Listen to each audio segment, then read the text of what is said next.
play with it while you're sitting.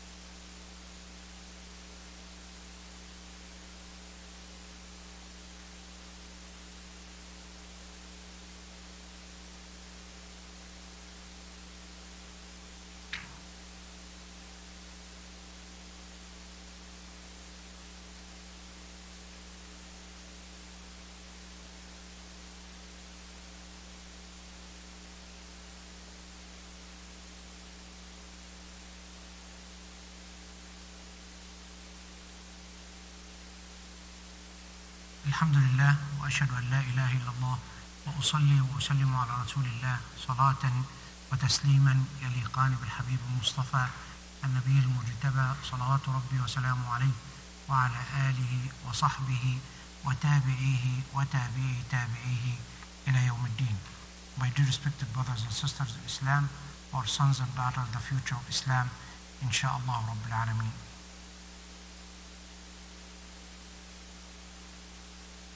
Recently, you will find some people, and when I'm saying some people, Muslims or non-Muslims, would argue that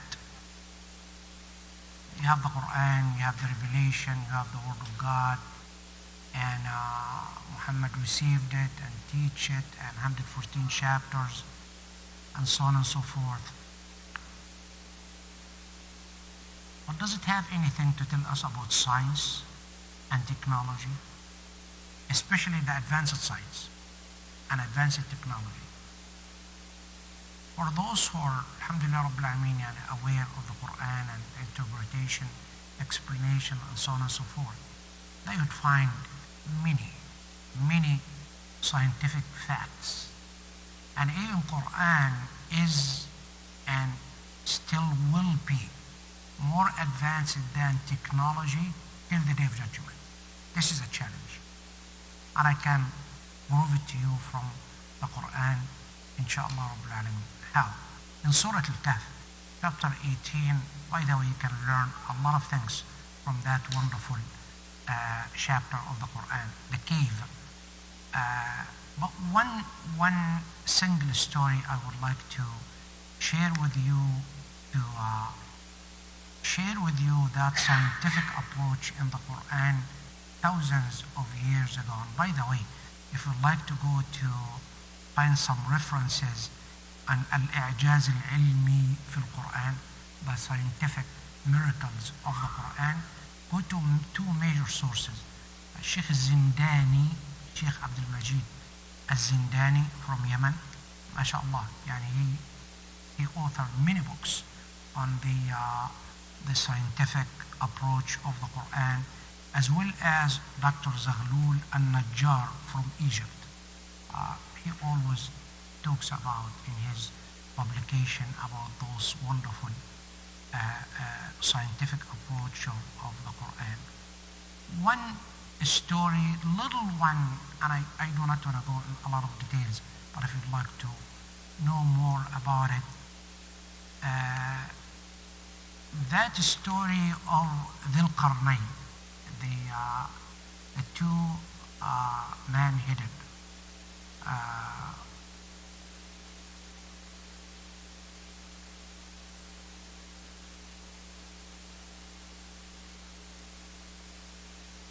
when he was asked simply by a community to help them to erect a wall in order to protect that community from their enemies, not to let them invade them, kill them, torture them. They were known in the middle of Asia at that time, أكلة لحوم البشر, they would eat the flesh of human beings. So they were scared to death, so they knew about Dhul Qarnayn and how Allah subhanahu wa ta'ala has provided him with wonderful ways of helping people and so on and so forth. Can you help us? And his answer to them was mainly, come and help me. Do not be heavily dependent on me to erect that wall for you and you just keep watching. No, you help me being involved in that project.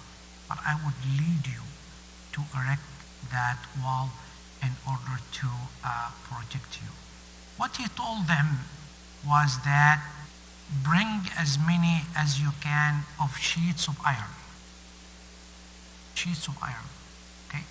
Once they erect that wall of whatever the material is, but on the top of it, have those sheets of iron on the top there, and have as much as of fire in order to heaten that iron sheets till it becomes red. And we all know when it becomes red because of the fire, how powerful the fire is, it would be something for a specific purpose. And once it would reach, that's his instruction, once it reached that point of red heated fire for those sheets of iron, bring me that liquid of copper and spread it all over those sheets. Right? If you put the sheets together one beside the other and so on and so forth, you will find those grooves, in between, and they will never be attached. Each and every single one would be separate from the other. Any shaking to that wall, it would make everything collapse. But with that heated sheets of iron and that layer of copper on the top of it, what would it do? Make them stick to each other in a very powerful way. Never be away from each other. This is exactly what's happening in building or erecting any dams anywhere. These sites. I see Shadi is looking around to either prove or disapprove what I'm saying. But subhanAllah, thousands of years in the Quran with that Dhul Qarnayn, with that community, telling them, here's what we can do, and you will be safe, you will be protected, no one can shake in this wall at all, and your enemies will never be able to destroy. So this is science now. You can read more and more and more in the books of tafsir, the interpretation of the Quran, to tell you about it, subhanAllah. And of course, Quran is saying that group of people who are trying to invade that community will never be able to do so. But look at this wonderful statement of Dhul Qarnayn after they were done with that project. It wasn't a big propaganda and let's have the ribbon and the scissor in order to celebrate this project or anything like what's happening today in fake projects. What he said exactly, هذا رحمة من ربي. This is a mercy from my Lord.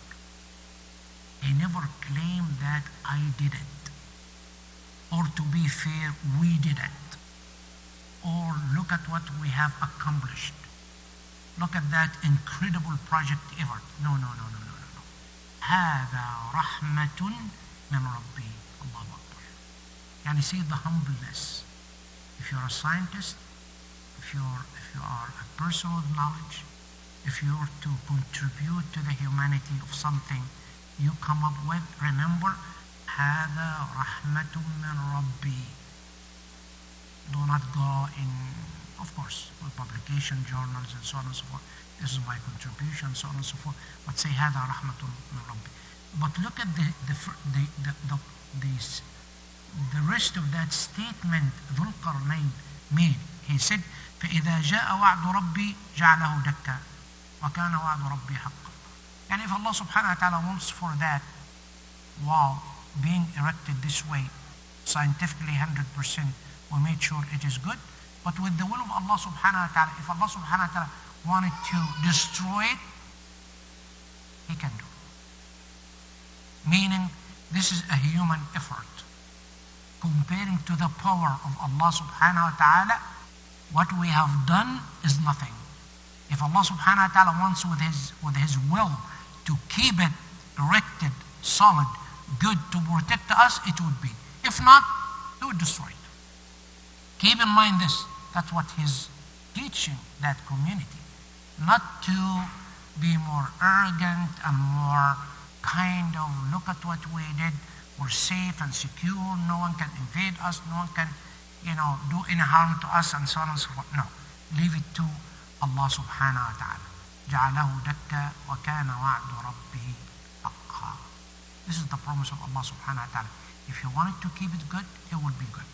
If you wanted to do otherwise, you can do otherwise.